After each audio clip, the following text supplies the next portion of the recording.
It's wrong to criticize leaders of the church, even if the criticism is true.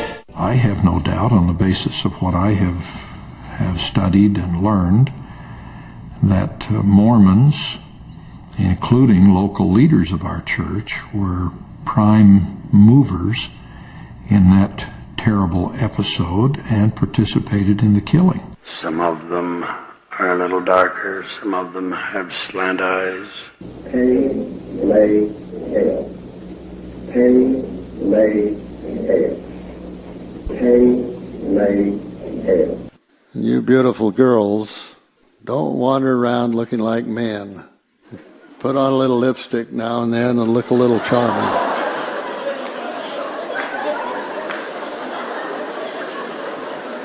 It's that simple. And if they have a Catholic background, y si tienen antecedentes católicos, they don't know who God is. No saben quién es Dios. They don't know who the Savior is. No saben quién es el Salvador. Nor do they know who the Holy Ghost is. Y no saben quién es el Espíritu Santo. And we know. Y nosotros sí sabemos quiénes son. Because Joseph, porque José, knelt in the presence of the Father and the Son. Se arrodilló en la presencia del Padre y del Hijo. You're saying to them, bring your faith with you, right? Sure. You're not saying leave your Catholicism. I say this to other people. You develop all the good you can. We have no animosity toward any other church. We do not oppose other churches. We never speak negatively of other churches. We say to people, you bring all the good that you have, and let us see if we can add to it. You all look alike. White shirts, some of them a little wrinkled. Ties. I look at you, I look at your faces, and think of your age, and I'm inclined to say, well, you're not much to look at, but you're all the Lord has. Each of us has to face the matter. Either the church is true or it is a fraud. There is no middle ground. It is the church and kingdom of God or it is nothing. Less than a year ago, right here in Washington, D.C., my friend killed himself. He was Mormon and gay. You've gone on record saying that the church does not give apologies. Does religious freedom absolve you from responsibility in the gay Mormon suicide crisis? I think that's a question that will be answered on Judgment Day. I can't answer that beyond what has already been said. Those things have to be judged by a higher authority than exists on this earth. And I'm ready to be accountable to that authority. The rightness or wrongness of it, I'll be accountable to higher authority for that. That's the way I look on that one. And nobody is sadder about a case like that than I am. I hit my companion. "Oh, is that all?" I said in great relief. "But I floored him," he said. After a little more research into what had happened, my response was, "Well, thanks. Somebody had to do it, and it wouldn't and it wouldn't be well for a general authority to solve a problem in that way." Now, I'm not recommending that course to you, my young friends, but I'm not omitting it. You must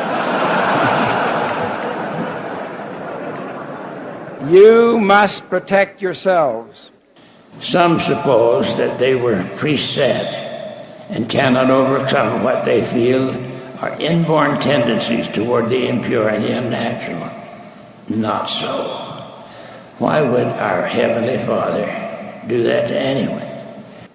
We do not make a judgment about someone's attraction. We don't know why that attraction came that way. And if I haven't done well enough to teach it, shame on me. We are not passing judgment, but we're not making them second-class citizens.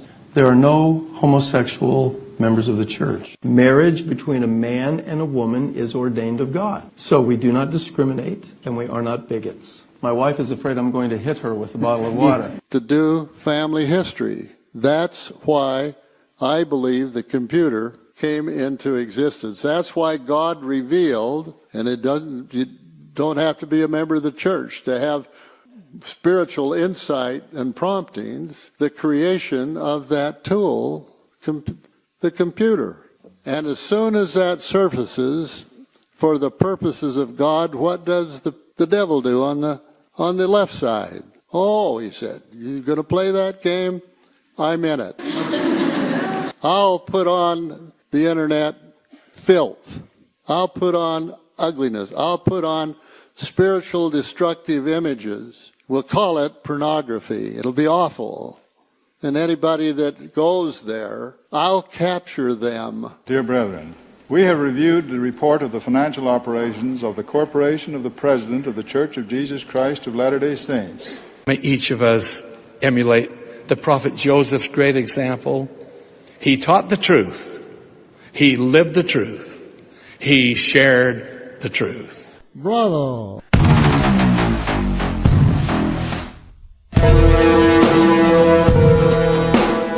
The Big Show.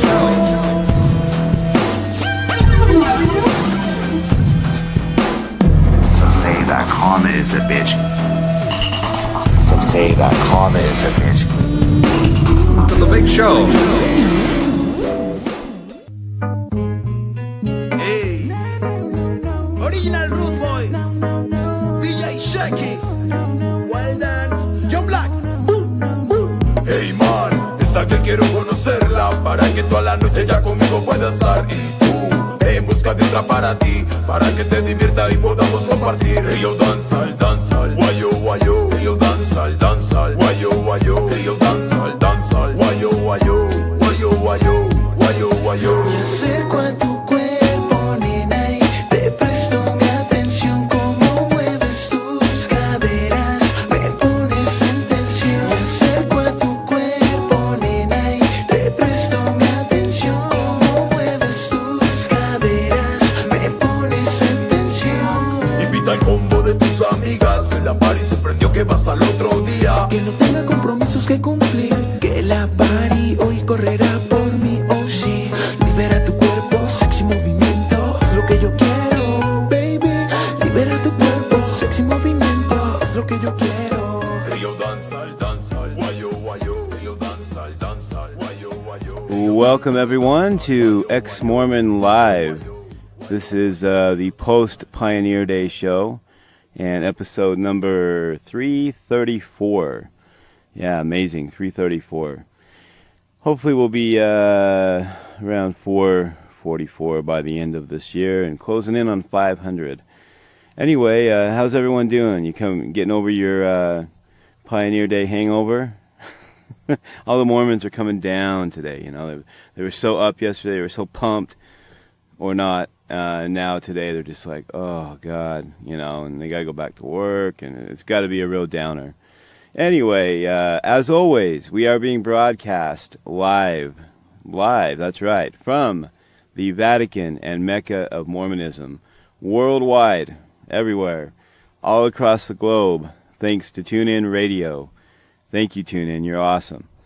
We are broadcasting to all 25 time zones around the world, and this is the show for July 25th, 2018.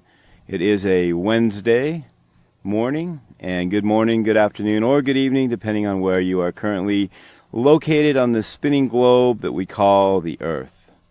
Yes, here we are. It could be part of a matrix, who knows? I guess we'll find out, or not, someday, right? Anyway, the only people that really know what's going on here live on Co-op, so unfortunately we just can't seem to get in touch with Co-op. It's unfortunate, man. But if you guys are out there listening on Co-op, welcome. We love having you here. Anyway, yeah. The phone number to call into the show this morning or any morning is 435-363-9665. Or simply remember 435-36-EXMO5. If you want to call into the if you can call into the show, but you want to be a part of the show, which I understand, you can hit me up on Twitter at hashtag EXMOLive, EXMOLIVE, or you can also simply hit me up at EX-MORMON, just EXMORMON on Twitter. Also, I do have a Facebook group, EX-MORMON Live, over on Facebook. I am EX-MORMON Live on Skype, and I also have an email at exmormonlive@gmail.com if you want to drop me a line. And I should mention on Skype, if you call in between shows, you call the show number, the 435-36-EXMO5. If you call that number, you can leave me a message up to 10 minutes in length, and you can leave as many messages up to 10 minutes in length as you want. And if it's something you want me to play on the show, you can leave it, and then I'll listen to it and decide if I want to put it on the show. But you're welcome to do that as well, and I wish that more people would take advantage of that. It's a great opportunity for you to be a part of the show, to share your thoughts and your feelings. And, if you left multiple 10-minute messages, I can even put it up on EX-MORMON Radio 24/7 to let people listen to it, put it into the rotation if it's good, and you want me to do that. So, yeah, there's that. And then also I do have a listener-only line, which is really cool and unique. And with this, you can call in anytime and listen to the station. Again, it plays 24/7, EX-MORMON Radio, and then I break in each morning to do the live show. But you can listen to it. There are no limitations. You can call in anytime you want. And it's good if you don't have a Wi-Fi connection or you don't have enough data. You're out and about or you're driving, but you have, cell connection. And a lot of us have unlimited minutes now. So call this number, the listener line, at 605-562-8064. Again, 605-562-8064. And if you didn't get some of this, you can just go over to exmormonlive.com. All the information's there, and it's even set up for mobile if you want to, use your mobile device to access it. And again, all the phone numbers and all the contact information that I've just shared with you is right there on the website. So feel free to do that. All right, so post Pioneer Day, I wasn't going to watch the parade, but then I found myself watching it because I wanted to report to you guys what went on at the parade. I will proudly say that I slept through the parade initially. I did record it so that I could watch it later, which I did. I didn't, after I got done with the show, it was like, 6 in the morning on Tuesday. And the parade started at 9, so I wasn't going to stay up. So I slept till like 1 o'clock and recorded it. And then when I woke up, I, grabbed something to eat. And I thought, oh, hell, I'll put the parade on.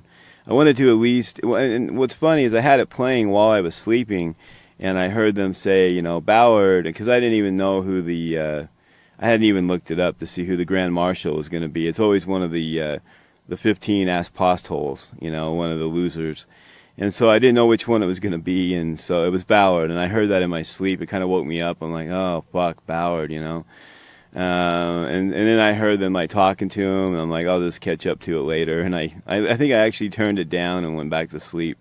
Anyway, because, they're so important, I should have just sat up, and been all alert and splashed some water on my face and said, oh, my God, it's Ballard, one of the most powerful men in the world.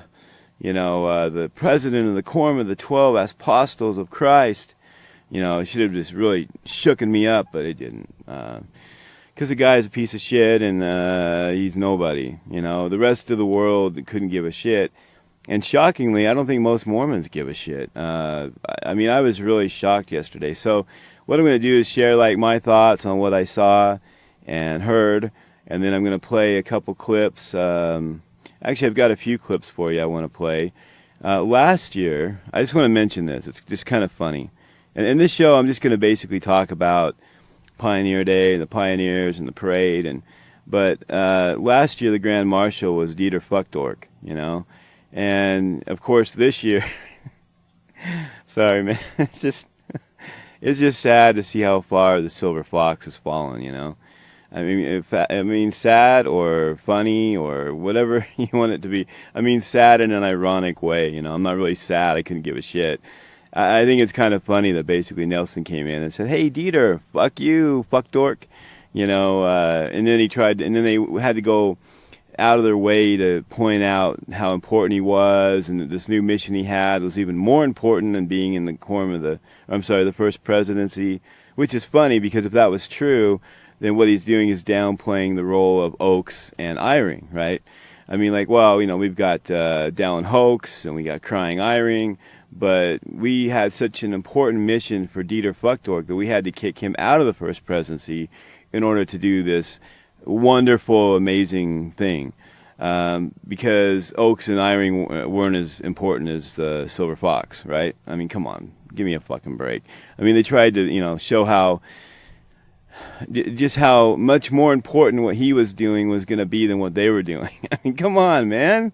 You think we're dumb fucks? Well, unfortunately, a lot of people are, especially the Mormons who are buying into that shit. But I know one person that didn't buy into, and that's the Silver Fox. But, I mean, he's saying all the right things, but, if you looked at his facial expressions during the press conference when they were announcing that he was booted to the curb and back into the pool of 12, and then you had Holland sitting next to him, like, grabbing his hand, like, it's okay, buddy, it'll be all right. I mean, that said everything you needed to know. And then he looked at him and just kind of pursed his lips and, oh, yeah, I know, man, thank you. I'm glad somebody's there for me, because I think the rest of the quorum was like, I don't give a fuck about this guy. They probably all hated him because he had the silver tongue, because he's the Silver Fox, baby, which is hilarious. And I have a clip later that will play into that I'll play for you guys. It's pretty funny. So, I mean, he was like he was the guy, I mean, he was like their PR guy. I mean, he'd get up there in conference and say, it's okay to question, no problem. Don't judge other people that left because the history of our church is a huge pile of shit sitting in a cesspool. Don't worry about that, man. I mean, he'd give these bullshit talks that were completely contrary to everything the church believes and has ever believed. And he made it sound like it was okay. Again, people bought it. Like, oh, cool, I can openly question. Oh, shit, I got excommunicated, But he was the guy that got up there and spewed this BS and made everyone just feel good and look good and oh my God, and all the women were swooning, and I mean, I'm sure there was some moistness going on in the audience. I mean, he's a Silver Fox. Come on. Anyway, how far he has fallen, right, in a year. So a year ago, he's the Grand Marshal of the Days of 47 parade. And this year, he's merely a footnote with a little asterisk that he will never be heard from again, basically. You will see him in general conference every 6 months. That's it. He might pop around and do a fireside here and there, but even that, probably not. I mean, you've got, Ballard and Crying Eyring and Holland and Nelson and Dallin Hoaks. And, I mean, they got it covered. He's just one of the guys now. After, I think he was in the First Presidency for, was it eight years? I'd have to look it up for sure, but it was 7 or 8 years, somewhere around there.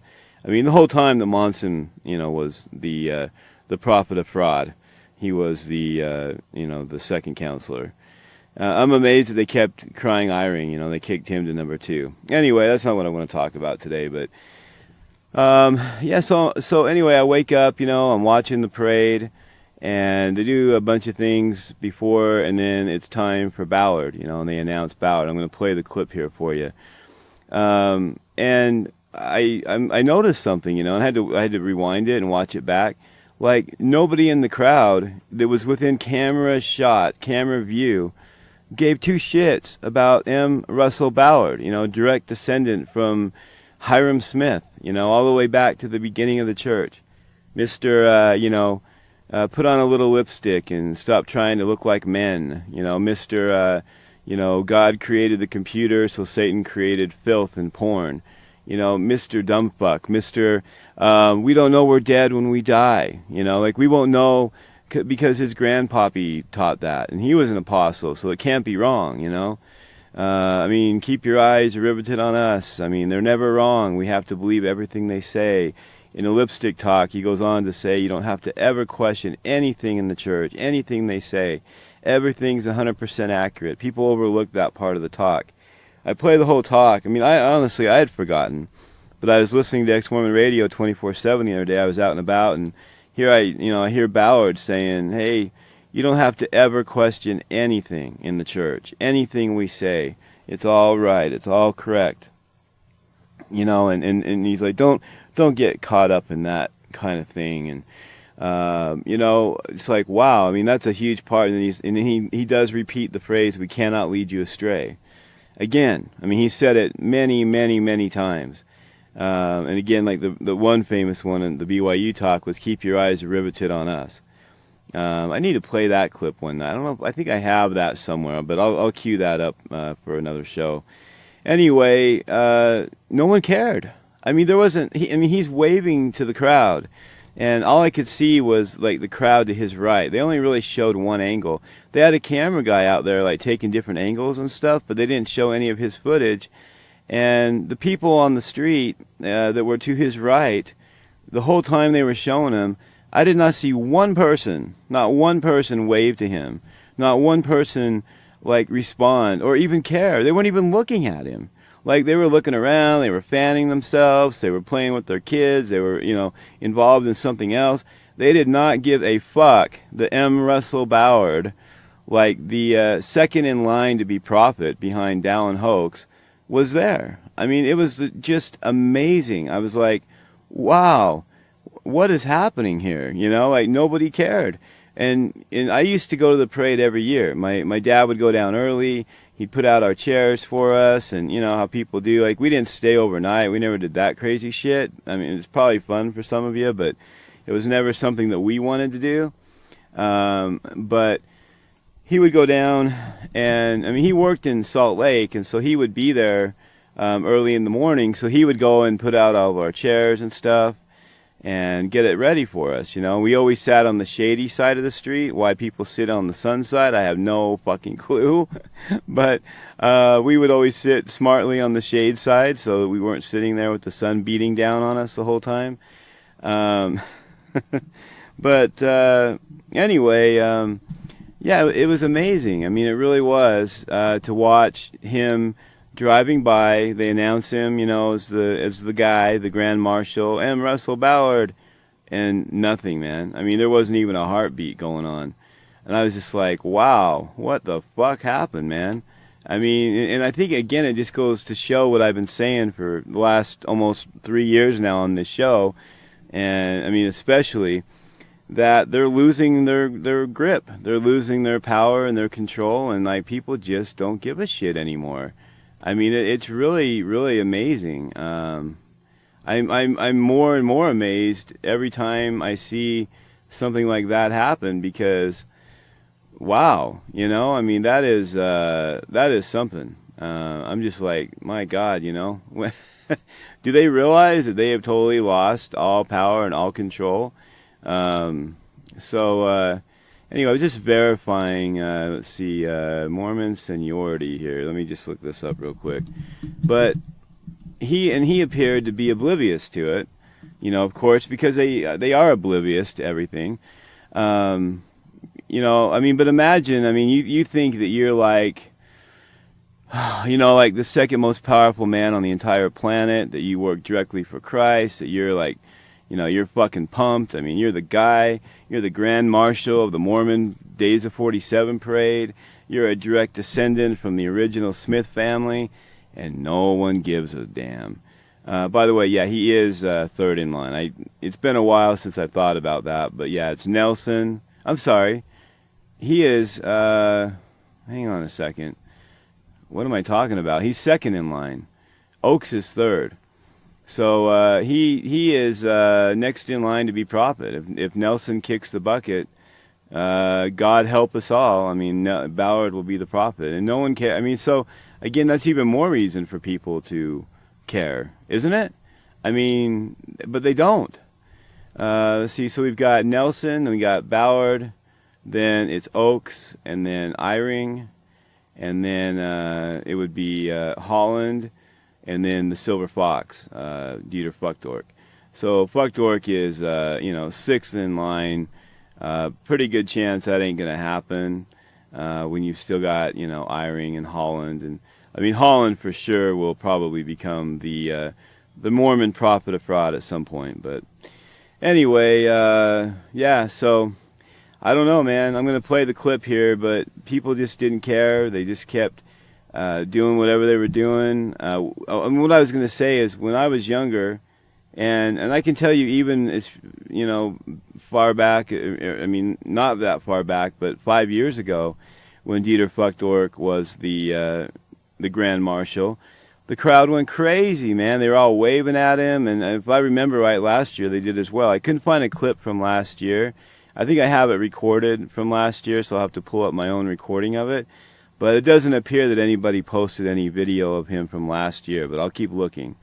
Or I'll just pull up my own clip, or see if there's somewhere you can watch the whole parade, and maybe it's still on KSL or something, I don't know. But so last year, of course he was there, but in 2013 he was as well, and the crowd went wild, man. It's Dieter Uchtdorf, the Silver Fox, like I keep saying.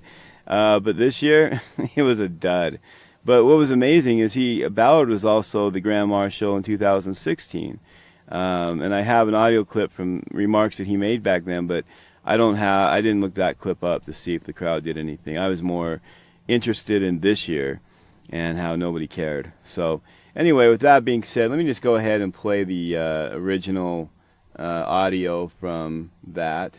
Let's see here. Let me pull this up for you. All right, so yeah, this is where the MCs, Nadine Wimmer and whoever the other guy is, I forget his name, is it Bowl or anyway, they announced Ballard, and again, if you guys have it recorded, go watch it. If you can find it on KSL and they have the whole parade, or if you just have it archived on your DVR, whatever, go watch it. Just go watch this part. It's at the it's literally right at like the 29, just go to like the 29-minute mark. It's like 29 and a half minutes in, which is weird because like I thought the parade started at 9, but it really didn't start until, let's see here, I can tell you. So it came, they started covering it at 9, but here we are 20 minutes in. Yeah, it was about 20 minutes in. So, it didn't really start until about 9:20. Which is kind of weird. I always remembered it starting like right at 9, like going for 2 hours. So it appeared shorter. The floats weren't that great. They got rid of the youth parade. I talked about that a couple nights ago. That's gone. And so I kind of almost wonder if like that's where they're heading. Like they're going to, how they trimmed down the Peanuts Hood session from 2 hours to an hour and a half to every 6 months. Once a year now. It seems like they're just slowly whittling away at everything. So it looks like the parade went from 2 hours to an hour and 40 minutes, and I wouldn't be surprised if next year it's like an hour and a half, and then, maybe in a year or two they just say, oh, fuck it. Too much work, too much trouble. We don't care. Nobody respected Ballard, as the Grand Marshal, and who knows who will be. They're going to have to try somebody new next year. Who are they going to throw out there? Holland? People might go nuts over Holland. They're not going to, lose their shit over Oaks or Nelson, because no one likes them. They're little fucks, They're assholes. They are. I'm sorry, ass-postholes. I'm sorry, I got to be respectful. Anyway, let me go ahead and play this for you guys, and I'm going to watch it again to verify that nobody in the crowd gave a shit. I'll be watching everyone in the background. But here we go. Fantastic. All right, coming up next here, President M. Russell Ballard is the Grand Marshal for this parade this year.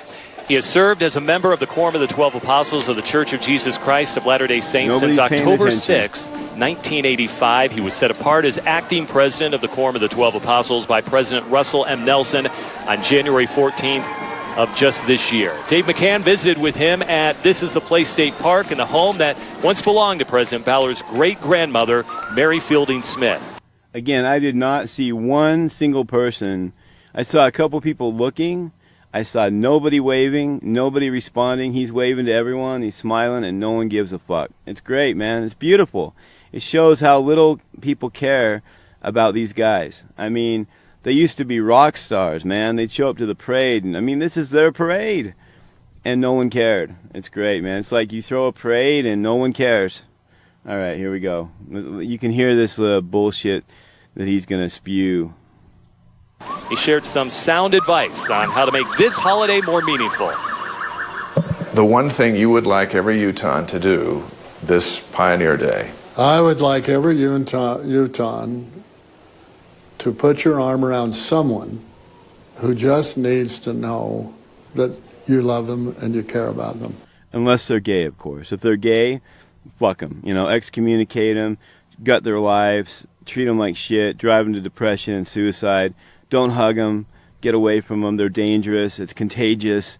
If you hug them, you might catch the homosexuality disease, that they believe is going around, because when they have their personal meetings with their guy that does the power presentation, who's now actually in the Quorum of the 12, Mr. What's his name? Garrett W. Gong. I guess he's from the Gong Show. He was the one doing the power presentations for them. And what was their main question about everything they talked about? Is he gay? Does anyone know if he's a homosexual? Do all the people that have good ideas, are they all homosexuals? I'm just no, I don't think so. Anyway, so hug somebody, love somebody, unless they're gay, or the children of gay, legally gay married couples. Don't touch them either. They're banned until they're 18, and then we're gonna make them go through hell to get into the church. So, yeah, what a fucking fraud. What a liar he is. If everybody can do that, and it may be within your own family, it may be within your ward, it may be within your community. Okay. But all of us can touch one. Just think how many people would be happier than they are today. Yeah. Wouldn't that be nice? And they got sirens and everything going, like, woo, it's Ballard, woo, woo, And I think they tried the sirens after nobody responded. And they were like, well, maybe this will get their attention. Because people weren't even paying attention, man. They were busy doing something else, It's just funny. I hope some of you recorded it so you can go back and watch this very moment, of the parade. I'm right at the 35 mark, 30 minutes, 35 seconds. But again, start about 29 minutes, and then you'll see leading up to it, and then you won't miss anything. Sound advice right there. To watch more from this exclusive interview, go to the KSL TV app, where you can watch it on demand. You can download this app for your preferred mobile device at your app store. Wow. Next, Okay, so now they did switch briefly to where you can see the other side of the street, and it was in the shade, and I didn't see anybody waving over there either. So, wow, what a gigantic thud Ballard's appearance was at the Days of 47 charade. Let's call it a charade. It's not a parade, it's a charade. Anyway, there you go. No one gave a shit. Now, I haven't pulled up his the whole interview that he did. I just have that clip, but I do have the little 4-minute interview he did from 2016, and I wanted to play that for you. So let me go ahead and play that, and we'll move on from Ballard. Let's see here. So yeah, this was the what he had to say in 2016. Again, Dave McCann. He's the biggest suck up. He has to. He's he works for KSL, that's owned by Christ himself. So of course, Dave McCann. And what was funny is when Ballard was responding and they showed McCann, he looked like he was distressed or constipated or something, man. He had this look on his face like, what? Hug somebody? I don't even think he agreed. He saw right through the bullshit. But, of course, he can't say anything because, he's diehard and his job depends on it. So, anyway, back in 2016, when, again, Ballard was the Grand Marshal of the parade, he sat down with Dave McCann, and I'm going to go ahead and play that for you. This is about 4 minutes, and I'll interject, along the way. Well, if you could have 30 seconds with everyone along the parade route and those watching on KSL, what would you want them to know about the pioneers? Well, I think everyone needs to appreciate what the pioneers, our pioneers, the Mormon pioneers, did in blazing the trail under terrible circumstances. Yeah. It's a great time to pause, I think, for everyone, all religions, and just ponder and think in gratitude for those who are willing to blaze the trail and come out and settle this valley. Recently, my kids and I flew from Chicago to Salt Lake in 3 hours. They served us drinks and pretzels, and we landed with air conditioning. So how can I How can I expect them to appreciate the pioneers? What can we do? One thing you can do is read some of their stories. For example, my great-grandfather, Henry Ballard, was a convert to the church of 17 years of age in England. I think was Henry Ballard the apostle? I don't know, but I don't know if he was the one that said, you don't know you're dead when you die. But anyways, again, he's going to brag about him for a minute. He made his way here. He made a contract with the Snow family to drive a herd of sheep across the plains. When he came in through this valley, he was naked. His clothes were so tattered he hid all day. Yeah. Because he wasn't totally clothed. I mean, apparently his junk was hanging out when he got here. I mean, he was so, had no clothes or anything. Because he was so embarrassed. Like, I mean, if he was just, like, shirtless, I don't think it would be a big deal. But obviously his junk was hanging out or his ass was hanging out. Something was going on. Because he was, like, literally hiding, because he was naked. Kind of like Adam in the Garden of Eden, right? I mean, what a great story. And then at night, he saw the lights on in a cabin, Faith and promoting. He prayed that whoever would answer the door would be a man, not a woman. And he begged for clothes to be able to come in to the Salt Lake Valley. A naked guy knocks on your door late at night.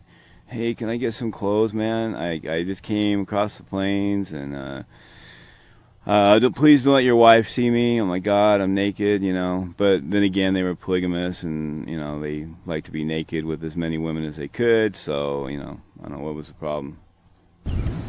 I just think history of our ancestors that came in here, regardless of what religion they may have been believing in, is a great way to come very quickly to an appreciation and an affection for our pioneer heritage. It's not a Mormon story. It's a pioneer story. It's the story of has nothing to do with Mormons. The Mormon pioneers have nothing to do with Mormons. The days of 47 has nothing to do with Mormons. I mean, this is just a random story about some pioneers who just happen to be Mormon. Oh, shit. The pioneer movement into the West. Think Brigham Young would come and look over the valley today and say, this is still the place? I think... Oh, yeah, he'd come and say, man, there's a lot of hot chicks I want to bang. That's what he'd say. Like, oh, my God, he'd be sitting in jail for, having been married to so many women, and for, basically threatening other women, asking multiple women to be his wife. I mean, he'd be like sitting at Point of the Mountain. Well, and then after Mountain Meadows, of course, he'd definitely be at Point of the Mountain. So, yeah, that's where he'd be right now. I think absolutely. I think he probably saw it. Oh, yeah. As to what it would become. You remember, there was a great move to a lot of people wanted to go to California. And Brigham Young said, no, you stay here. There's more wealth in the mountains of Utah than all of California.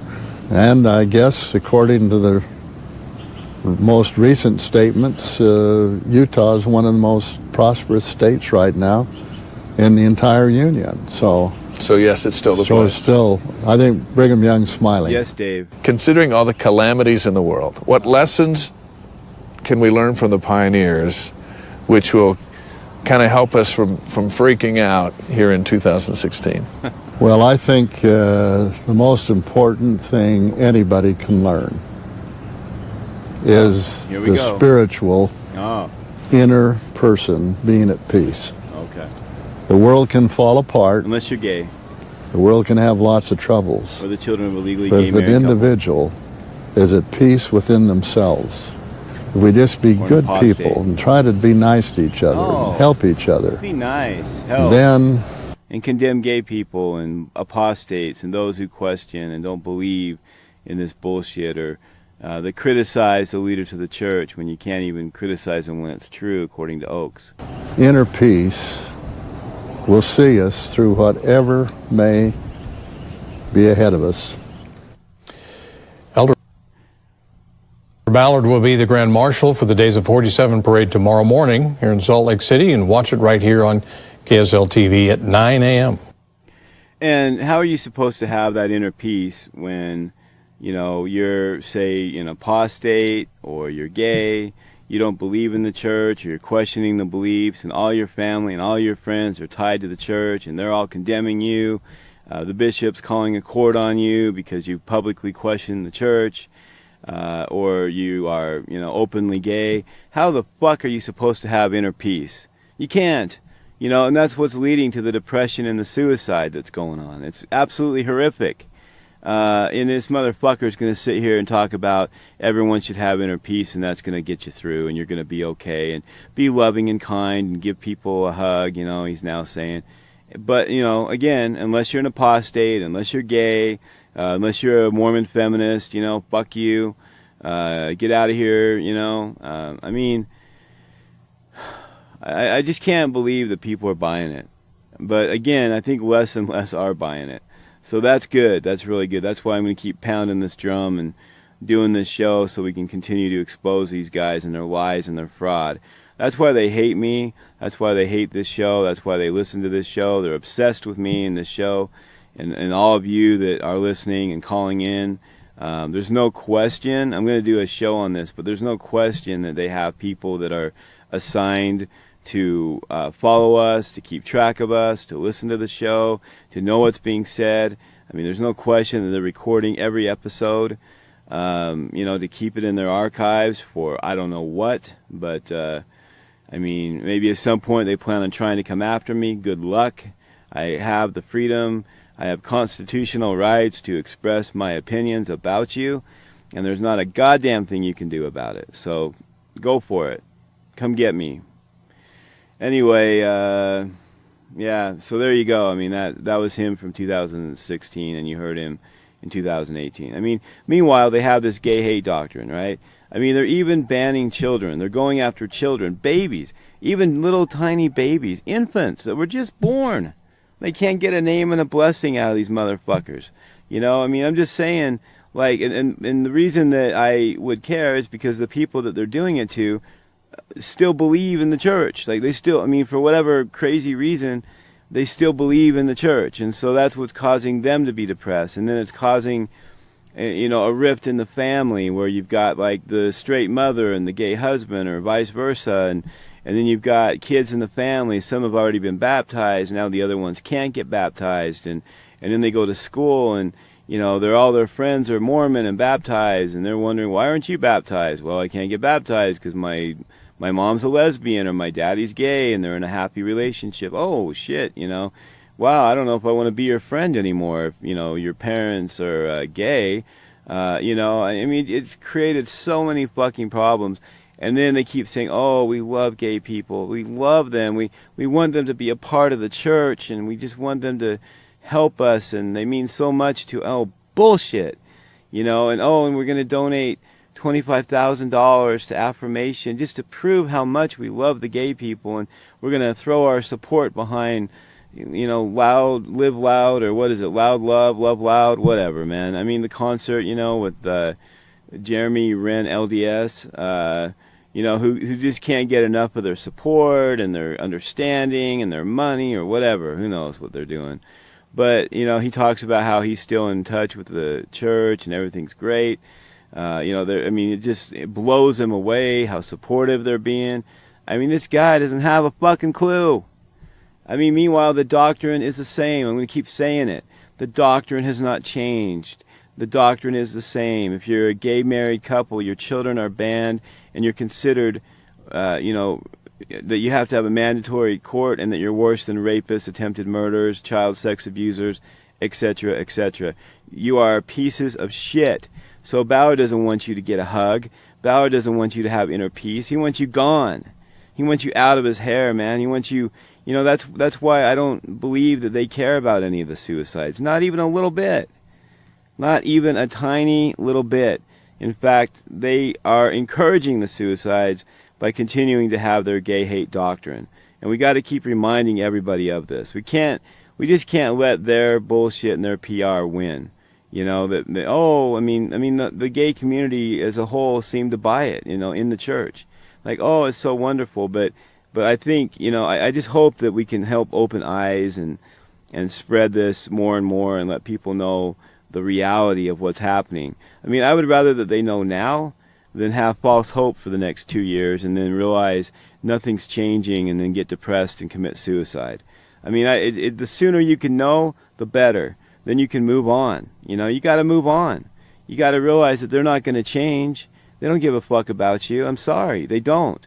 And so, I mean, did they care about Kip Eliason when he killed himself because of masturbation and his obsessive bishop, and he had to go to get special counseling, and then finally it was too much and he just killed himself? They don't care. They don't care if you kill yourself because you're a masturbator. They don't care if you kill yourself because you're gay. I mean, they couldn't care less. They just want to move on, you know?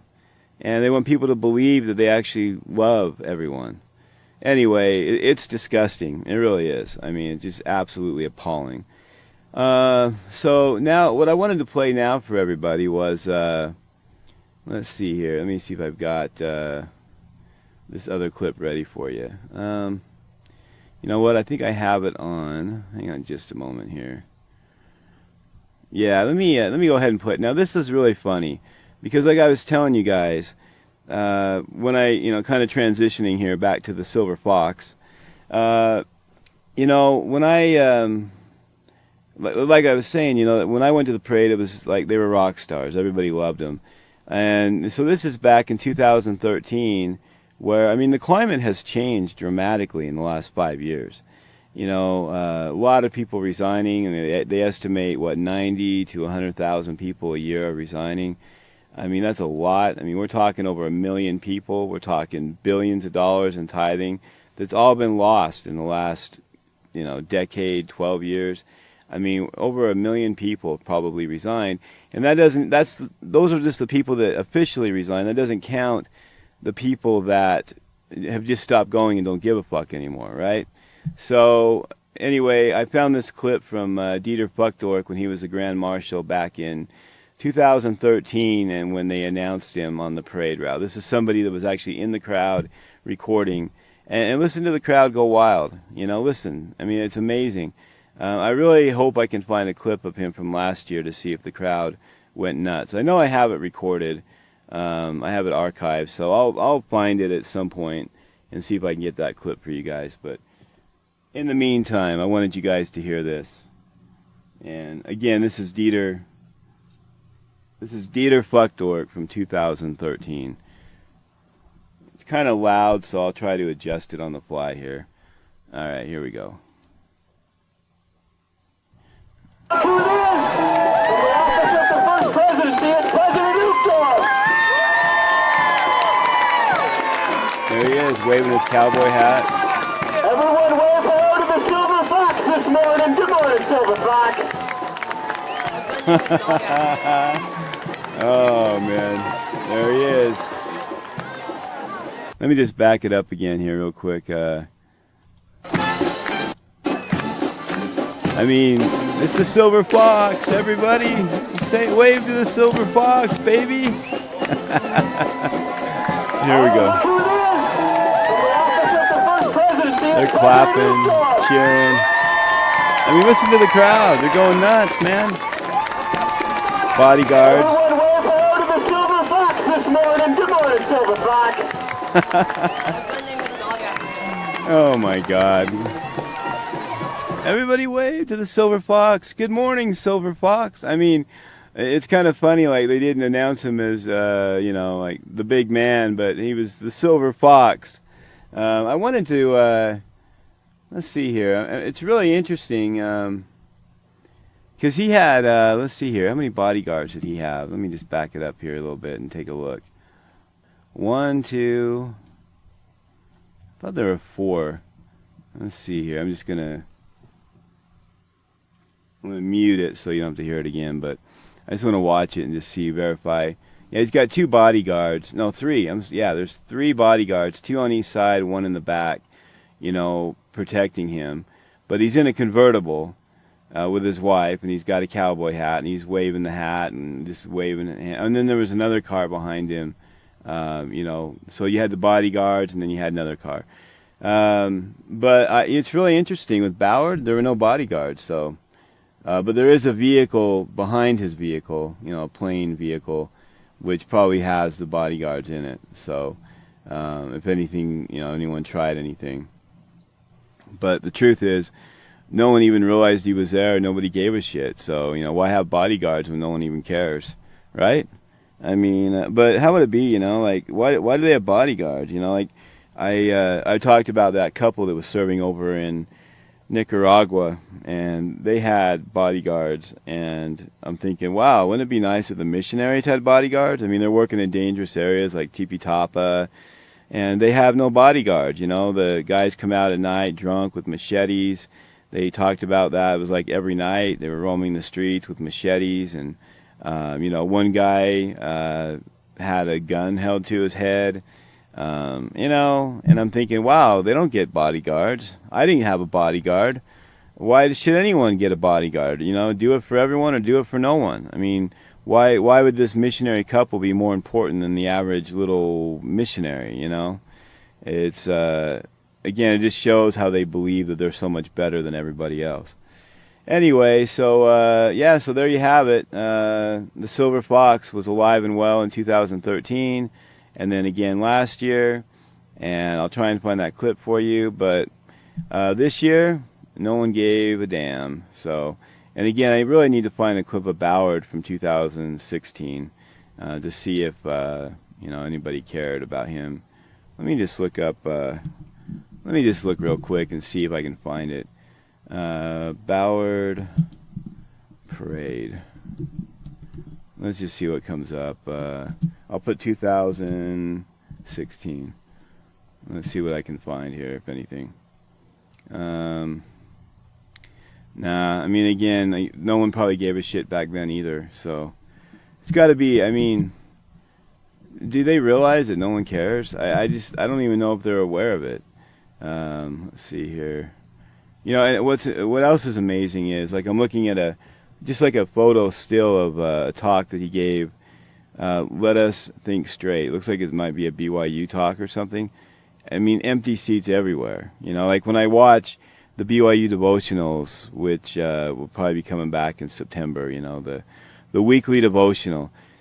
I mean, watch one of them. Just, put on KBYU on a Tuesday and watch one of the devotionals, and you're going to be stunned at the amount of empty seats. When I was going to BYU, the place was fucking packed. I mean, you had to get there early to make sure you got a good seat, or got a seat. I mean, the place would be like a sellout. Now it's like just scattered people here and there, all over. I mean, it's got to. I mean, at some point they got to realize that people are not giving a shit anymore. I mean, if I showed up to talk and I was used to sellout crowds, and I show up and there's like, a few hundred people scattered throughout, a 20,000+ seat arena, I'm gonna be like, holy shit, what's going on, man? I mean, they ought to start making it mandatory. Sorry, BYU students, but they ought to start saying, hey, if you don't come to they scan you at the door and keep track if you went. I mean, it's probably coming, where they're going to be like, you have to go to the devotional. Because, I mean, it's a downright embarrassment right now that no one's going to these devotionals in comparison to what they used to have. So, I mean, even in the conference sessions, I saw slews of empty seats, and then the penishood session, and I mean, there's always all these empty seats all over the place, and their power is slipping. The other thing that's really hurting them is all these New Order Mormons. I mean, you have guys like John Dallin saying, "Hey, just believe what you want and reject the rest," and basically lie in your recommend interview, and it's okay. And people are like, okay, and so people are more willing to listen to him than they are to these guys. And so, again, like I've said many times, people are creating their own church within the church. That's what they're doing. They have to in order to survive and stay in the church, because it's just not palatable anymore. It's just so, I mean, they've learned so many things, and they've heard so much, and they're disgusted, and so they have to go, well, I don't believe that they can't ever lead astray, and I don't believe that they're right on gay marriage, and I don't believe. So what they've essentially done is become apostates. They are, if you're a New Order Mormon, you are an apostate, officially an apostate. You do not believe in the core beliefs of the church. You do not fully sustain the leaders of the church. You cannot pass a temple recommend interview honestly. You have to lie. And so what's the point? If you have to, in order to stay in the church, if you have to create your own church within the church and lie in your temple recommend interview, why the fuck are you staying in the church? You know, I mean, if you want to just go for the social, go ahead and resign and then just show up every week and say, hey, everyone, how's it going? You know, and go ahead and kick it with everybody, but don't worry about having to be, you know, excommunicated or temple recommend interviews or anything. But, you know, there's the rub, right? The people want to stay in the church. They want to have a temple recommend because they somehow still believe that they need the temple to have their eternal family, but the big 15 are full of shit. Go figure. I can't quite figure it out. But and the real shocking ones are the New Order ex-Mormons. I don't even want to go there right now. But that's a term that I've coined. I don't believe anyone else has ever used that term. But New Order ex-Mormons are alive and well and spreading, it seems, much to my disappointment. Yeah. So basically. I don't know, and overall, like I haven't watched the entire parade. I watched most of it, but the floats were not very impressive. There was a really weak BYU float that was like "Look to the Future" or something, and it was just wimpy and little. And they were like, "Oh, good job, BYU! That's awesome," you know. And I guess I could find that clip, you know, if I looked hard enough here. Let me just look here and see if I can see it in the little screen here. I'm trying to, I think it was towards the end of the first hour. Maybe that's it right there. No, that's the KSL float, I think. Oh, yeah. And I discovered yesterday, I didn't even realize it, but Casey, shit, I forgot his last name, but he was the Channel 2 guy. He's now KSL's guy. So I don't know if he got fired or quit Channel 2, but KSL scooped him up, and they're acting like he's their best friend, and he's been there forever. And I'm like, when did this happen? So I guess earlier back this year, I wasn't paying attention, and basically he got picked up by KSL. I'm like, shit, cool. Yeah, I don't know. Let me just look here, see if I can find this BYU float for you, where they were like praising him. Is that it? That's it. I think I found it. Yeah, there we go. All right, let's see here. Let me see if I can. I'm not 100% sure, but it looked like it. So let's go ahead and play it. League right now are 17s and 19s, top of the world. Our U15s have won 3 national tournaments this year. It looks bright for Utah. All right, thank you, Delory. Thank you, Julie. I appreciate it. Right now, I got to throw it back to Mike Hedrick because I don't think it'd be proper if I commented on this float. No, you should not comment on it. In fact, I don't know if Deanie should comment either. I'm just going to take the stage. That's right. Deanie is nice to all us Cougs. All right, this year's float featuring Y Mountain with a timeline. Y Mountain. And you've got a couple of girls on there, and they're just like dancing away, and they're pretending to sing into their fist. I mean, they could have at least got them like real microphones or something. I mean, it's just so cheap looking. I mean, it's got a big mountain with a Y on it, you know. I mean, they used to have, and they probably still do, but they had the apartments for married couples called Y Mount, which is very appropriate. Y Mount, you know. Y Mount. Well, make babies. Anyway, let's see here. I mean, it was always kind of gross, you know. It was like, hey, all the married couples are there banging like bunnies to make all their bunnies, you know. Anyway, let me, I don't know what he was talking about before that. I thought I had the wrong audio on there, but then they go back to the BYU float. So here we go again. I commented on this float. No, you should not comment on it. In fact, I don't know if Deanie should comment either. I'm just going to take the stage. That's right. Deanie is nice to all us Cougs. All right, this year's float featuring Y Mountain with a timeline of BYU's historic events coming out of it. The front featuring a third BYU logo. BYU's historic events, like what? And they have like a little cougar in the front, and I don't know, people waving. Topped with, or 3D BYU logo rather, topped with a baby cougar. The side of the float has their title on it, Foundations for Our Future. There you go. Good job, Cougs. Way to represent. I like that. Dee, you gotta like it a little bit, don't you? Even a little bit. Of course I do. Of course I do. You know, you. Oh yeah, they've got 1875, 1975. They got a football helmet on there. I mean, their biggest achievement ever is probably winning the national championship, you know, with Bosco in, what was that, 85? Why they got 75 on there? I don't know. And that's weird, right? I'm trying to figure out why they would put 1975 on there for their football. Let me just look up something here real quick.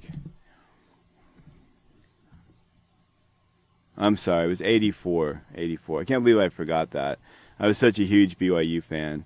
That was the year they beat Michigan 24-17 in the Holiday Bowl. I believe, yeah, the 84 Holiday Bowl, and won the national championship. But 75, I don't know. It's like, what happened in 75? Let me just look it up here. It's kind of weird. I mean, they got 1975 and then the football helmet here. Okay, their 1975 season. Let's take a look.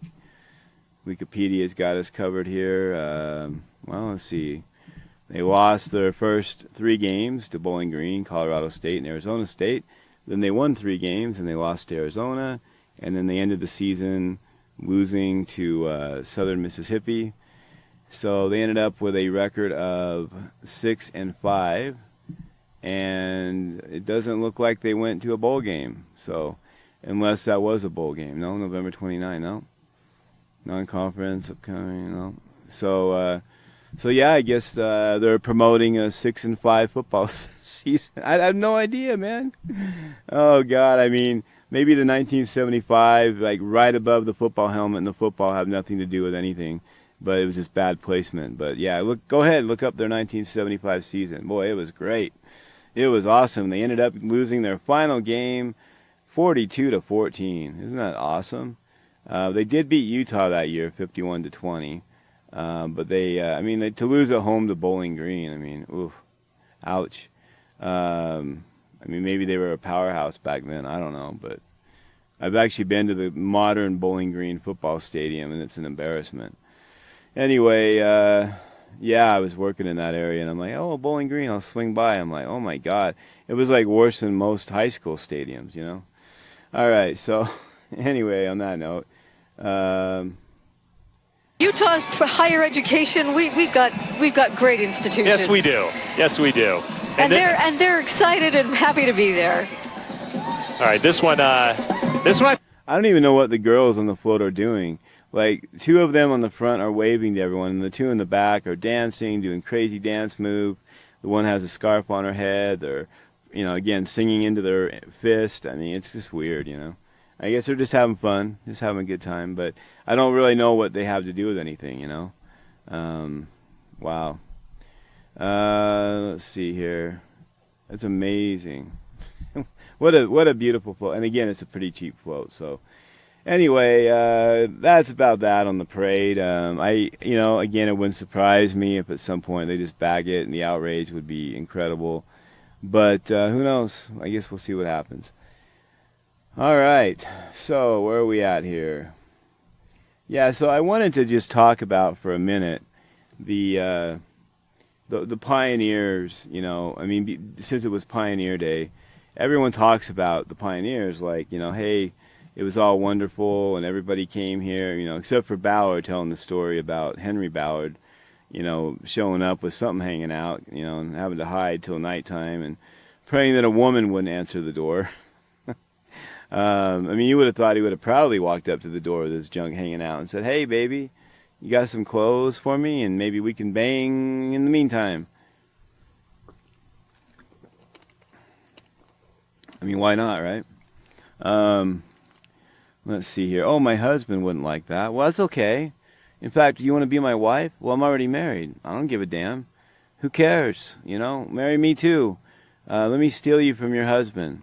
You know, your marriage isn't valid if it isn't through the church. Oh, well, we did get married in the church. Well, that's okay. Anyway, let's see here. So, yeah, I found an article called Death in the Trek. It's a study of Mormon pioneer mortality. I'm just going to talk about this for a minute. But, it says the final stanza of the Mormon Pioneer Anthem, "Come, come ye saints," directly confronts the prospect of dying on the trail. I mean, this is supposed to be like a really uplifting hymn, right? And it ends with, "And should we die before our journey's through," and they leave out the last part. Happy days, I believe it is. Here, let me pull that up here really quick. I think it's like happy days, all is well. Let's see here. It's amazing. Let's see here. Yeah. Isn't it wonderful? I mean, happy days. And that was long before Fonzie. So, let's see. And Richie Cunningham. Yeah, and should we die before our journey's through, happy day, all is well. And then, we then are free from toil and sorrow too. With the just we shall dwell. But if our lives are spared again to see the saints their rest obtain, oh, how we'll make this chorus swell. All is well, all is well. So, if we happen to live, great. But in the meantime, if we die, happy day. Happy day, baby. We're dead. All right. Monson gave that talk about pioneers over in Europe making a trek, and how this woman lost all her children one by one, and she had to dig the graves with into the frozen ground. It was very dramatic, and she had to dig the graves with a spoon, and eventually she lost the spoon, or it broke or something. So the final grave for her infant baby, she had to dig that with her fingers. And it's so inspirational, just makes your bosom burn like a mofo, right? So, that's how twisted they are. They find that stuff to be just, oh, God, it's so awesome. Anyway, so I found this article, and it was kind of interesting. Basically, they were talking about how many pioneers died in the trek. And I looked this up before. It had been a long time. But it says that they worked with a team of scientists at BYU to analyze 56,000 pioneer records from 1847 to 1868. And of the 56,000, there were an estimated 1,900 people who died either on the plains or within the calendar year of their arrival. Now, what they've done here is they like to use statistics, kind of like when missionaries die, like when Morgan Young got shot in the neck or the head and died, and Hinckley showed up to the funeral to reassure everybody that, that he probably would have died anyway had he stayed home, because you're less likely to die on your mission, even though he was dead, than you would if you stayed home. So, he would have died anyway, so who gives a shit, right? And then, of course, we've got, let me pull up the famous Ballard audio that I thankfully grabbed off of LDS.org years ago. It's been long gone for a long time. Let me just pull this up real quick for everyone. Where he basically says, hey, I don't care if missionaries die, it doesn't really matter. Let me just pull it up here for you. Here we go. Ballard. I have the "we don't know we're dead when we die." But Ballard, not caring if missionaries die, because the work must go forward. So let me go ahead and play this for you guys. This work will continue to go forward, regardless of what happens, regardless of what the future may hold. If there are other missionaries that are hurt, or other missionaries that are killed, it will not stop this work. Joseph Smith made that abundantly clear, that there would be nothing that would stop this work from rolling forward till the great Jehovah comes forward and says the work is done. And he hasn't said that yet. Yeah, it hasn't happened. Yeah, so there you go. If other missionaries are hurt or killed, it will not stop this work. So, they should never, ever even pretend to care about people killing themselves, because they love it. They love it. And they use it, when a missionary dies, they try and spin it and twist it into something faith-promoting. So anyway, back to the pioneers here. They're using statistics to show that, the amount of deaths of the pioneers was pretty normal compared to regular society, so it really had nothing to do with it. It said that, 1,900 people died. It's about 3.5% mortality rate. whereas a national comparison group in 1850, which I'm sure they handpicked carefully, experienced an annual mortality rate between 2.5 and 2.9%. So hey, it's only like, 0.6 to 1% higher. I mean, come on, that's not bad, right? I mean, that's great. Skimming through this here, they're looking at, how many people were there in this immigration, how many pioneers died, and the breakdowns of these deaths. So they went through their journals and their histories, and they said that many of those who died suffered from illnesses common to the time period, such as cholera or dysentery. And I'm sure they had no greater chance of picking any of that shit up, coming to Utah. There were also considerable risks from some form of accident along the immigration trail, such as being run over by a wagon, stampeded, or accidentally shot. There you go. Yeah, so that I guess there were a few risks, when coming over in the wagon trains. It says only 4 deaths were reported from Native Americans. 2 were eaten by wolves. 2 suffered a poisonous bite or a scorpion sting, and 1 was murdered. I hope they did a breakdown of Mountain Meadows as well. And the 120 plus people that were, innocent and executed by Mormon leaders at the behest of Brigham Young. I hope they did an equal, study of that. That was like 120 plus people that were murdered. It says the pioneers' mode of travel proved a major factor. Those traveling by wagons saw a mortality rate of 3.5%, but the mortality rate for the roughly 3,000 who traveled by handcart was higher. Now we're getting to something here. So again, they're bragging about the stats here, but then they talk about the ill-fated Willie and Martin handcart companies suffered a 16.5% mortality rate, and the 2 handcart companies left late July of 1856, and the late departure, thank you Brigham Young, led to these companies experiencing many hardships in the winter months, with the eventual need for rescue wagons sent from Salt Lake. Of course, if Brigham Young was a prophet and he could see into the future and understand what was about to happen, he never would have let that happen, right? Of course not. Well, then again, maybe he would have. But, it just shows you that he had no vision. He had no connection to God or anything. Since this story is told so often, there's a perception that such hardship was the norm. So only 5% of the immigrants traveled by handcart.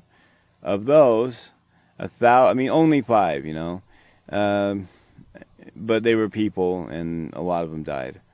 If you go by, let's see here, 1,000 from the William Handcart Company, and they said 16.5% died.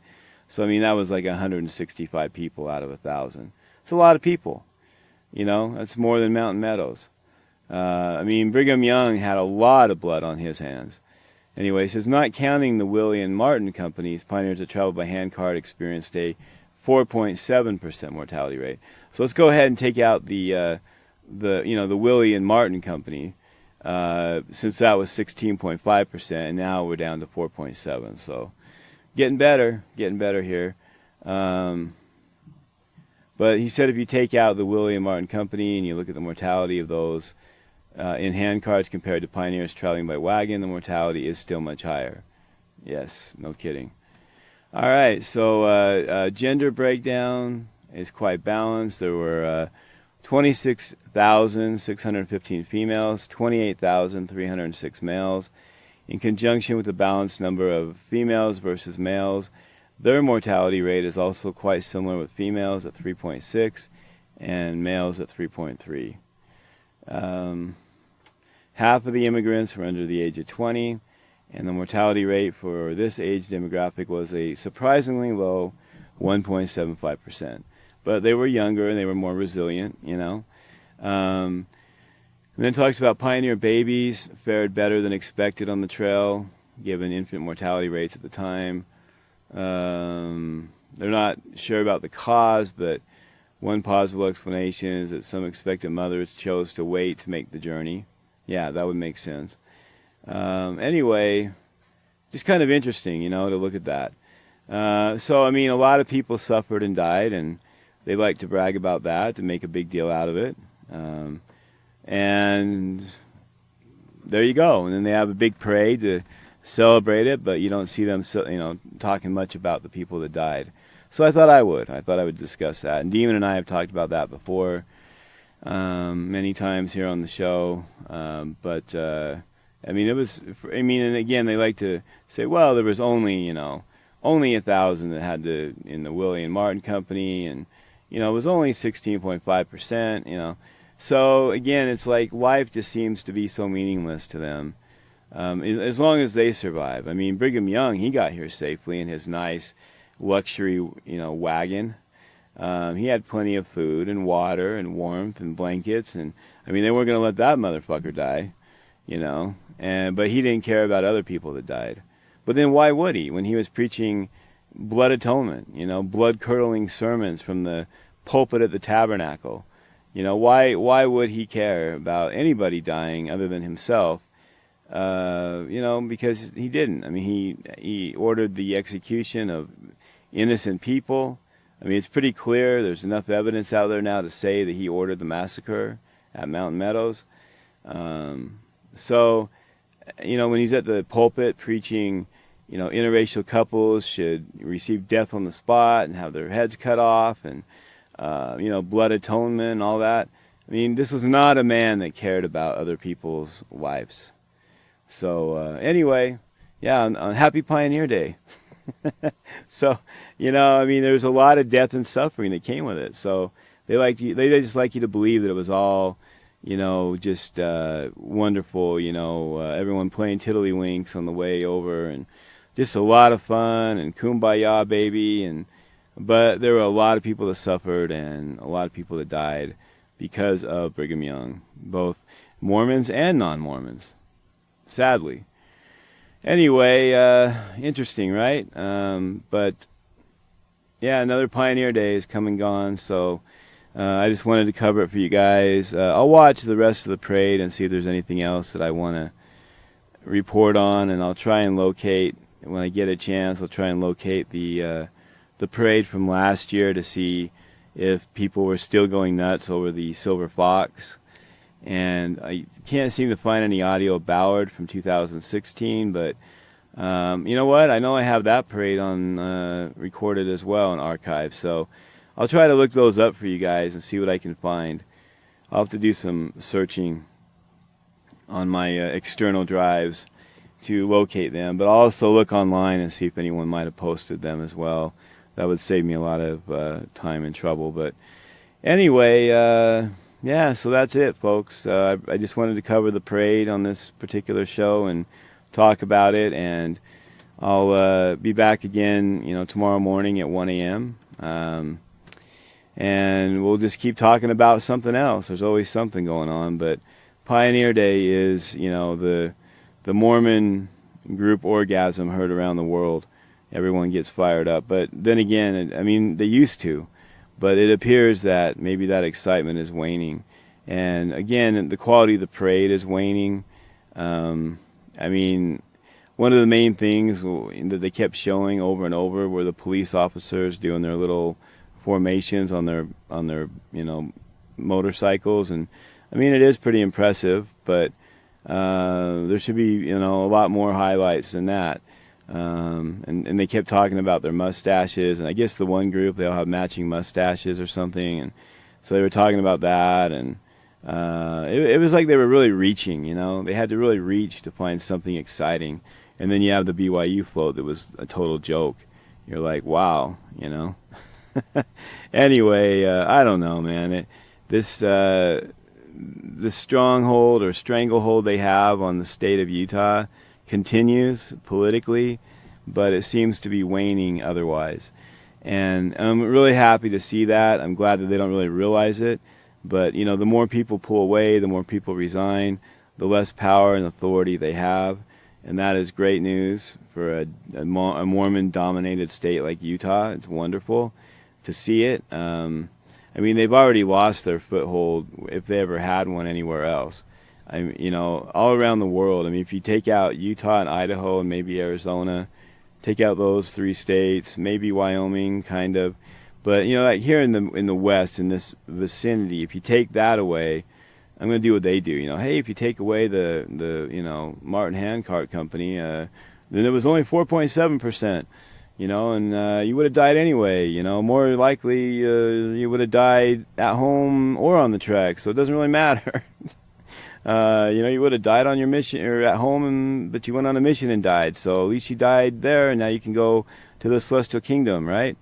It's just crazy, right? But the way they twist everything around. But anyway, I'm just saying that, if you... I forgot what I was saying. If you take away I got caught up in their stats. Let's see, what was I talking about? Anyway, bottom line is, if you look at these states here, this is, where the most Mormons in the world are concentrated, mostly Utah and Idaho, and they've really lost. Europe is pretty much gone. South America and Central America are going, gone. They've been going, gone for a long time. And then you look at, Africa, like that's their big hope is Africa. And eventually one day they're going to wake up and they're going to have more internet and be more connected and find out that they were banned until 1978. So their only other real hope ever to expand would be China, and that ain't going to happen, I don't believe that the church will ever take off in India or any other countries, with predominant religions that are completely contrary to Mormonism. Not going to happen. And so good luck. And then at the same time, simultaneously, what's happening is with the internet and all the education out there, people are discovering the truth about Mormonism. And so, they're literally on their deathbed, and they're losing support even among their most loyal supporters. Even they don't care as much. I know some people personally that I've talked to recently that are still more diehard than I thought they were. I thought maybe there was some hope there, or there was an opening, and there isn't. They slammed it shut. I tried to, bring up some things, and they were like, nope, they weren't having any of it. So there are still diehards out there, but I think there are fewer than there before. Now, another really interesting observation about yesterday. Oh, that's another thing, too, I got to just bring up real quick, and then I'll give my observation. But the Boy Scouts, that's another thing they scrapped, I talked about all the things they scrapped, the penis session once a year, the high priest quorum, and let's not forget about the Boy Scouts. After all these years in Monson and his dedication to the Boy Scouts, as soon as he's gone, boom, they drop the Boy Scouts completely. And so in my particular ward, they would come around and ask for donations each year, and then they would put flags on your lawn for each, patriotic holiday, like Flag Day, the 4th of July, the 24th. They would come around and put flags on everybody's lawn. Memorial Day, And so now, they don't have that anymore. They're apparently not doing any fundraisers or anything, and they don't have the Boy Scouts. So normally, it's really weird, but normally my entire neighborhood is blanketed with flags, for the 4th, 24th, and this particular year, my wife was driving home yesterday. I hadn't really looked outside to see what was going on, but there was just a flag here, a flag there. I think we saw a total of 3 flags in a 2-block radius when normally you would see 50 flags. And so I found that to be really interesting. I was like, holy shit, she's right. I went outside and looked. I'm like, damn, what happened? So apparently, unless you pay them the money, they're not going to put a flag on your lawn. So the people that had a flag were really diehards in the ward, leaders in the ward and stuff. And they had flags. But it must have been really easy last night when they had to come around and pick up the flags. Probably took them about 5 minutes versus, an hour or two. It was just, again, very strange, but another sign that things are not what they were. And probably never will be again. How are they ever going to recover from this? They are losing steam so quick. I mean, they're like a steam engine with no steam. So it's just good to see. I like it. I like it a lot. So anyway, and again, Mormons like to consider themselves to be so patriotic when the whole reason they came out here to Utah was to get out of the United States of America so they could come out here to Utah and they could kill people and they could be polygamous and they could marry child brides and do all their illegal shit that they were so fond of. There were, direct commandments from God. That's why they came out here. So there was nothing patriotic at all about Mormons, ever. I mean, and so it's amazing how now, today, they seem to, be linked to patriotism and all that. But that is not how it began. I mean, Joseph Smith was not a patriotic dude. Brigham Young certainly was not. And many of the presidents have not. And they defied the government, so many times. I mean, when they built the monument for Mountain Meadows, Brigham Young had it torn down, where it said that about the Lord God taketh revenge or whatever, and he got it torn down. The whole polygamy thing, the government was going to confiscate all their property, and so then they had to do the manifesto to stop doing polygamy. But I mean, they were breaking the laws of the land from, 1840 to 1890 and then beyond, and then 1910. I mean, they had to do another manifesto. I think there was even a third manifesto. Okay, we're really serious now. We're not going to do polygamy anymore. But, I mean, they were always defiant against the government. And what are they doing today? Same thing with gay marriage. It's a law of the land. They claim to respect the kings and magistrates and laws and all that in the Articles of Faith, but yet they reject gay marriage and have spent millions and millions of dollars and asked their members to donate millions of dollars to fight against the law of the land. And they will continue to do that. So they're not patriotic. Maybe individual members are patriotic, but the church is not patriotic. I mean, they are anti-American in every way. I mean, and so, I mean, it's just sad that people associate the Mormon church with patriotism when I would say it's the exact opposite. So, anyway, yeah, pretty interesting, but, yeah, so I hope you guys enjoyed your Pioneer Day. I'm sure most ex-Mormons did not spend their day watching the parade. At least I hope you didn't. I kind of wish I hadn't. But anyway, I'm going to play a song to end the show since we're talking about like the pioneers that died. And, we can dedicate this to all the people that have died because of Mormonism. But it's a song called The Ghosts Are Here. And it's kind of appropriate based on the topic that we're discussing here. But Mormons like to focus on, and especially the diehard members will say, well, that's in the past. We shouldn't worry about it. But I think we should worry about it. I think we should talk about the past. And, of course, Hinckley went back and forth on that one, with Mountain Meadows. We got to look to the past. Hey, let's not worry about the past, So make up your mind, And then I did have a clip. Where is that? Let me see if I can find this clip real quick. I have a clip of Hinckley. Let's see here. Oh, I did have one. Maybe I'll save that for the next show. I did have a clip I really wanted to play for you guys, but I'll save it for tomorrow morning. But I had a clip of Hinckley, and I thought I saved it here, but maybe I didn't link it yet. I'll have to find it, but yeah, where he was talking about without the history that we have nothing.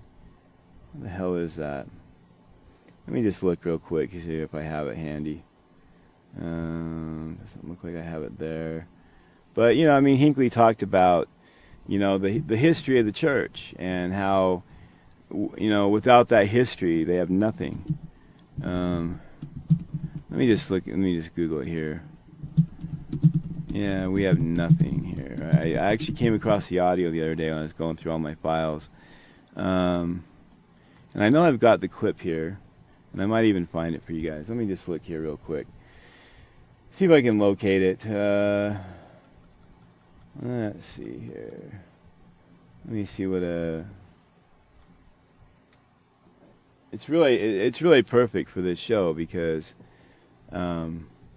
it's exactly what we're talking about. The history of the church. Let's see here. Where is that? If I don't find it here in a minute, I'll move on. But anyway, let's see. Hinckley with Wallace. I've got so many Hinckley clips. Let's see here. There's Hinckley slamming the missionaries. I think, no, that's another clip. I love the one where Hinckley says, "So what?" I wonder if no, it's the marvelous foundation of our faith, I believe, is the talk. Let's see here. Let me just verify that this is it. Yeah, it's when he says, I knew a so-called intellectual who said the church was trapped by its history. My response was that without that history, we have nothing. The truth of that unique, singular, and remarkable event is the pivotal substance of our faith. And this was, he was talking about the first vision. Again, so many clips of Hinckley, it's ridiculous. He was very quotable. Yeah, it looks like I'm not going to find, oh wait, maybe this is it. No, I'll play this one. This is a good one. It's all true or it's all fraud. Let's play this. Each of us has to face the matter. Either the church is true or it is a fraud. There is no middle ground. It is the church and kingdom of God or it is nothing. There you go. Well, that's something there. And then again, I already read to you what he actually said, but I'll define that one. Yeah, I don't know where it is. Anyway, wait, one more. Let me try one more here. Just to make double sure. Nope, not it. So, anyway, like Hinckley said, without the history of the church, they have nothing. So, you have to embrace it all, folks. It's all true or it's all a fraud. There's no middle ground, like he said. There's no gray area. All true or all a fraud. In the PBS documentary, The Mormons, he said it's all true or it's all a great fraud. He stepped it up, and he said it many, many times. So, again, there is no room for the New Order Mormons, and people like Dallin and others can say, oh, you can just make up your own church and it's all good, but it's not, man. I mean, that is not how it works, if you want to be able to, have a temple recommend and have your eternal family and all that stuff, then it's just simply not true, man. You can't do it. And so, actually promoting people to lie. And again, if you need to do that to keep your family together, that's fine. I actually have no issue with that at all. But I'm just saying, if you truly believe that you're a true TBM, a true believing Mormon, and that you're a diehard, but you're having to create your own church within the church, then you're lying to yourself. It's not true, You're just being. It would be so much better. And then here's what happens, right? So you believe you're a true believing Mormon. You have to create your own church within the church to survive. You're a true believer, but you're not. But then what happens is you lie in your temple recommend interview, and then what? You feel guilt, and then you feel shame, and then that can lead to depression. You go down an ugly road.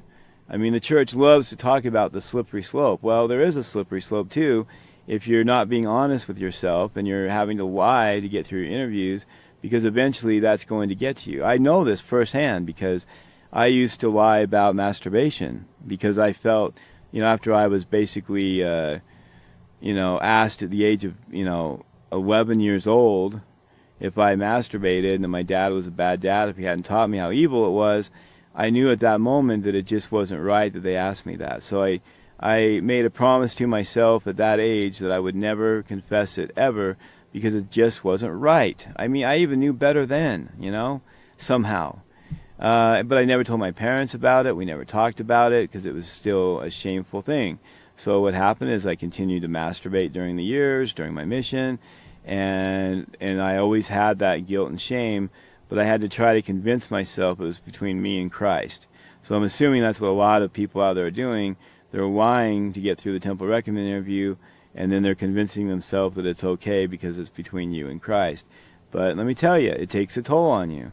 You're so much better to just be free of it and not worry about it and not have to lie, and then not feel guilty because you're lying. Even though you feel like you're justified, you still feel like shit because you're lying to the quote-unquote servants of the Lord who were called directly by Christ through revelation, and you're having to lie to them. I mean, that should tell you everything you need to know. I should have figured out, hey, if I have to lie about this, then there's something wrong.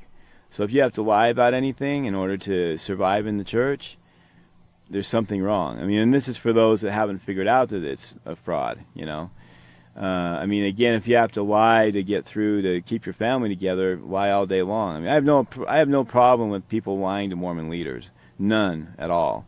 But I'm just saying, I'm thinking more about you and your well-being and your state of mind, and want you to be happy. But anyway, it's crazy, what you have to do to get through this church. But I'm going to try and play this audio for everyone. Hang on just a moment here. I'm going to try and locate it just for the hell of it. Let me see if I can get it to play. Let's see. All right. Let's see here. I'm going to try and locate it, so just bear with me here. I just really wanted to play this for you guys. Wish I had the clip ready. I know I've got the clip. I probably have, I could probably find it, but let's go ahead and try it this way. Let me just see what I can do here for you. I just want you to hear Hinckley's own words, It's so much more powerful when you get to hear them in their own words, It's like, I can read it to you, but it's so much better to hear it. And then I've got, I mean, the thing is they talk about like, well, hey, it's not so bad, and it isn't so bad, and they, and then but yet they try to blow off so many things, So let me go ahead and play this for you guys. I'm gonna have to scroll down a little bit, and then it shouldn't take me long to find it. It's pretty much like 3/4 of the way through the talk, so I'll just try and find it that way. I knew a so-called intellectual who said the church was trapped by its history. My response was that without that history we have nothing. The truth of that unique, singular, and remarkable event is the pivotal substance of our faith. There you go. So without that truth, we have nothing. So without that history, And the truth is they are trapped by their history. A so-called intellectual, no, he probably was an intellectual. Unlike you, Hinckley, you were never an intellectual. You were just a dumb shit. And he thought he was so smart and he could lie to everyone and make up stuff, and everyone would just be like, oh, it's Gordon B. Hinckley, Anyway, there you have it. All right, folks, well, I'm going to wrap it up here. I appreciate everybody tuning in again for this Pioneer Day recap episode. And I'll be back tomorrow morning. I'm shooting for 1 a.m., and I'll have something to talk about then. But in the meantime, I hope all of you are well. I hope you're doing okay with your post-Pioneer hangover, Pioneer Day hangover.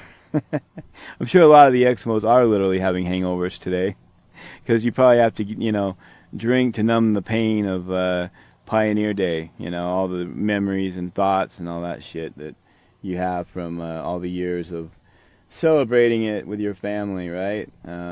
Anyway, it's I don't know. I mean, for my family, it was always a really big deal. It was, but it wasn't. Like, we weren't.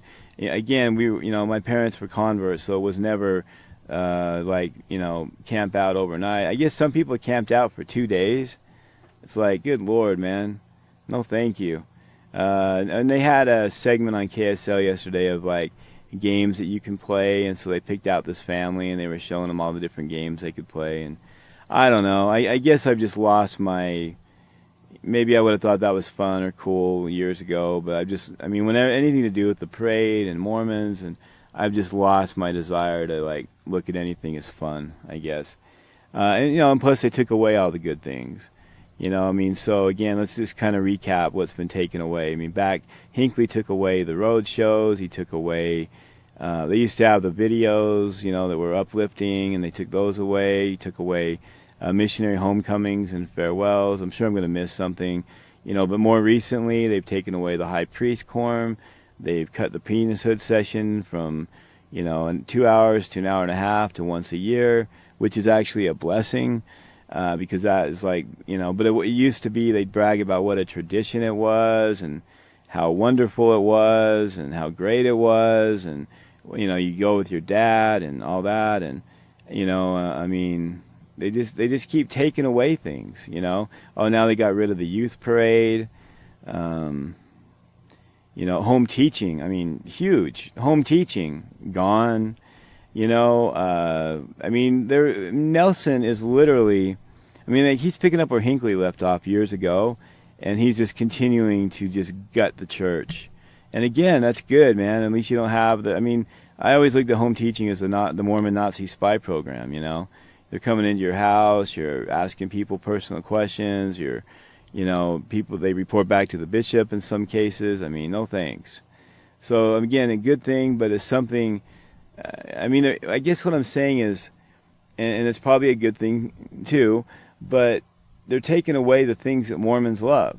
Like back when I still believed, to take away road shows and homecomings and farewells, I was pissed. I was devastated. So I'm sure a lot of the Mormons today, and I have heard some rumblings from my local ward, they weren't happy about getting rid of the high priest quorum. They're now changing the hymn book that everyone is comfortable with. I think they're just trying to shake things up, hoping that it'll work, They're probably going to try, they're talking again about cutting the meetings down to 2 hours, so that could happen. Anyway, they're trying to change the church. They're trying to streamline it. They're trying to get rid of things that cost them money and take effort, regardless of if the members like it or enjoy it. They're not taking a vote. They're not asking the members, hey, what do you think, except on the hymn book, and we need to do a show. I highly recommend the songs Crazy and Another One Bites the Dust for sure. And those would be great songs to put in the hymn book. And I'm sure there are many more, but I want to do a show one night where, and maybe I'll put it on Twitter, where you guys can recommend songs that should be in the new hymn book.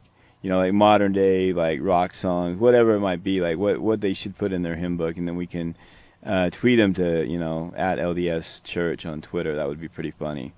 We can overload their Twitter feed with a bunch of songs that would be appropriate, according to us. Anyway, I'm going to wrap it up. But I appreciate you guys. Thanks again. Stay well. Have a great rest of the day. And I will see you again tomorrow morning. And we'll talk about another topic. So anyway, this is the song. It's called The Ghosts Are Here. It's kind of a unique song. I think you guys, if you haven't heard it, it's kind of interesting. But I look at it; it has many symbolic meanings. But I think that the church is literally on life support right now, and if they continue to lose billions of dollars, if that many people are really resigning, those are people that pay tithing, and they're losing billions of dollars. I don't know, man. At some point, they're going to have to do some major consolidating, and I would expect temple building to, at some point, come to a halt. Even though they build the temples to create the perception that things are still going well and growing, eventually they're going to have to deal with the reality that they're not. That they're not going to be filled, they're not going to be used, that nobody cares. And they're going to have to start building more malls and more apartment buildings and buy luxury apartments, like the ones they bought in Dallas, Texas, a short time ago. And they're building that 32-story building in Philadelphia. They're going to start putting more and more of their money into those type of things because they're far more profitable than the temples or the chapels. And that's why they're doing it. And I've been saying for a long time they're preparing for the future where the religion aspect is, kind of on the back burner and secondary to their, real estate portfolio, which I think it's kind of already happened. So it's interesting. But I think they're already doing that. And so I think you can expect to see more commercial building. They want to build that city of 500,000 people in Florida. you're going to see more of that stuff because they find that to be more profitable. They know it's more profitable than the temples and, that no one's attending. I mean, so many temples are by appointment only, which was shocking to me. If you look them up, you'll find that. I mean, literally, like they just sit empty and vacant and no one's using them unless somebody calls and schedules a time. Unbelievable. And of course, that's not happening in Utah or Idaho, probably even Arizona, but you get outside of like the Mormon-dominated states and around the world, that's what you're going to find. I mean, do you think the African temples are full every day? Please. They don't even offer rental clothes. All right, I'm going to wrap it up. So anyway, take care, everybody. I'll see you again tomorrow morning. And in the meantime, the ghosts are here, folks. The ghosts of the pioneers, the ghosts of the people that have died, the LGBTQ people, the masturbators, anyone that's had depression and committed suicide because of the church. And like Oaks said, Dallin Hoaks, he doesn't even really care if it's right or wrong. He's prepared to meet his maker and couldn't give a shit. So, all right, here you go, folks. Have a great one, and we'll see you again tomorrow morning. Take care. The ghosts are here.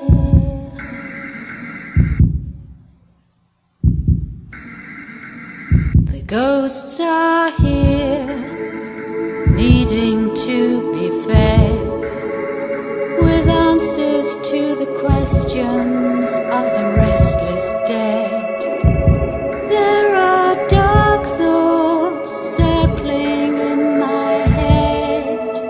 I wish I'd listened to everything they said. The ghosts are here, they're not laid to rest. They cluster around my bed at night and put me to the test. In some secret corner I knew I'd rue the day. I didn't make more effort, I went my own way.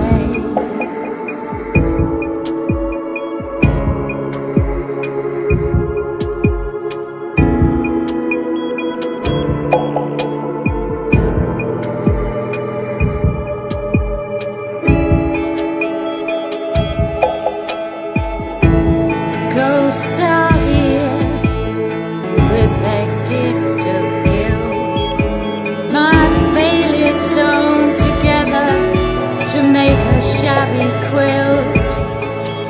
They say they can forgive me, that I should forget. But I miss them still, and I'll always feel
closer.